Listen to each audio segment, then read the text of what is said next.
Got another G-Shock, thanks to my friend Homer, who sent this in after he just ordered it. He didn't even get a chance to size it or anything. Sizing the combination bracelet, that is. Check that out. So this is the 6900 series. Specifically, this is the gw-6900bc-1jf. And G-Shock always puts that information on the back there. You can see it's module 3179 and then the part number. This bracelet on the 6900 is exactly the same as the bracelet for the 5600 or 5000 or whatever you guys are putting them on. You can see I have three of them in the background. This is the 5610 that actually comes with the combi bracelet. It's the exact same bracelet.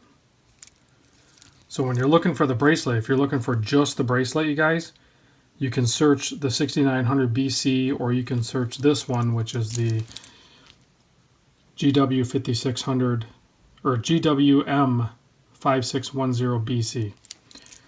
So if you're looking for the bracelets, and you can see I have one on a standard one, and then I have one on a anniversary edition, and then I have a spare that I'm hoping to put on the 35th anniversary one. If I can purchase one, we'll see.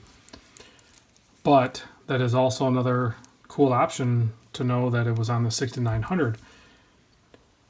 Now that I've tried this, spoiler alert, I will be buying one. So again, thanks Homer for sending this in and confirming. I've tried the 6900 on in the past, and for some reason I just didn't like it. Well, not some reason, this reason. The width for where it matters on your wrist, that's bigger than, you know, like 49. That's like where we like to see some lug-to-lug on some normal watches. But for some reason on the combi bracelet, it seems to not matter as much. About 14.5. Now this bracelet still isn't sized, but I'll throw it on my 7 1/8 inch wrist just so you guys can have an idea of what. Like, you can tell it's a little bit wider, but when it's on this combi, it just seems like it's more comfortable because you can wear it a little bit looser, I think. I mean, you could do it on the strap, but the combi just makes these, you know, inexpensive G-Shocks feel so much nicer, so much more like a regular watch.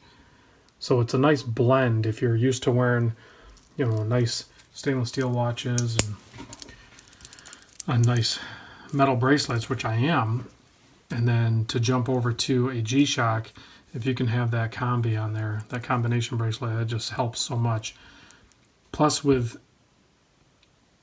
you know, I guess the one downside would maybe be the negative display. I'm not having a problem with it. I actually wear my 5610 quite a bit, and I don't really have any issue with it. So they're both similar as far as legibility.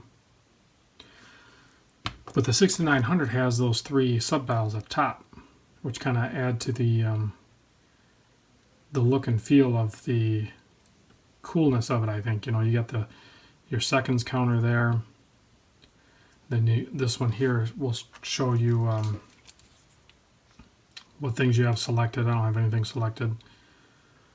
I don't know if you guys can read that. You can see they're labeled around the rings.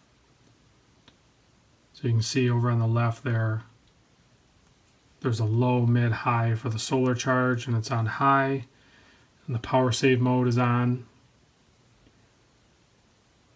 And then you have, you know, your snooze, alarm, your signal, mute, and then you have your seconds counter. So pretty cool little displays. Adds to the coolness of it, I think, on the dial. Now Homer pointed out this is easier. The buttons on this are way easier to access. Let me zoom back. So, like when you're doing the mode and everything, like you can, like I have some fingernails, so it's pretty easy to cycle through. But on like the 5600, see how they're just tucked in there a little bit, so you definitely can't, like you can't, it's hard to push it. So, I mean, you have to have like a nail or something to get up in there. And then notoriously, and you can see how submerged they are. One of these, definitely like this one, you can see that top left, which is your adjust, which you have to push in and hold in. There's certain models like this one, it is like totally recessed in.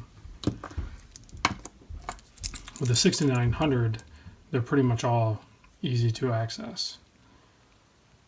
You know, that'll cycle through your display on the top part of this main screen.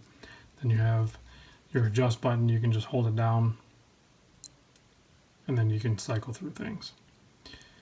And then also, not sure, okay, so this is the same. It says start, stop. I guess it says receiving down there too. So this is real similar module to the 56 or 5610 module. There's just different layout because of those 3 subdials up top. And then of course you have the light. So that's another thing. With the 5600 series, the lights are usually, you know, this button or this button, depending on which module you have, and they're a pain in the butt to get. This one's going to be super easy because it's that big G right there. So let me shut these lights off and I'll show you what I mean. You don't have to hunt around up here or anything and worry about pressing the wrong one, because I have so many squares that sometimes I'll push the wrong one. With this one, it's always just going to be that button right there. Super easy to get at. See what I mean? So this one is just a little more user-friendly, a little easier to use, still totally wearable. You know, which one is good for you? I think you know my answer. It's both. Tell you one thing, I would definitely be sold on the 6900s. See how this has got the standard stamped case back? If they would have done more of a milled style like that on some of their, you know, nicer models, such as the bracelet model and some of the limited edition models, that would have been super cool if they would have done a milled case back. But as far as I could tell, all of the 6900s have this same stamped, pressed out case back. So that would be basically my only gripe, because even the width isn't that big of a deal. Because there are, when you get into the realm of the G-Shocks, I mean, you're talking, they always seem to have a model that you can fit on one of these ones that you think is big would fit inside another model that they have. It seems like they always have a bigger one. So there's a quick look at the 6900 combi bracelet model. Price, forgot to touch on that. Amazon non-prime $178 as of, where are we at? October 2017. And on eBay they're about the same price, $175 to $180 something. I don't know, I could be way off, but these seem to be disappearing a little quicker than the 5610bc. So I don't know what's going on with these. I don't know if they're still making them or what, but there's not a ton of them out there as far as I could tell. So let me know what you guys think. Which one's your favorite?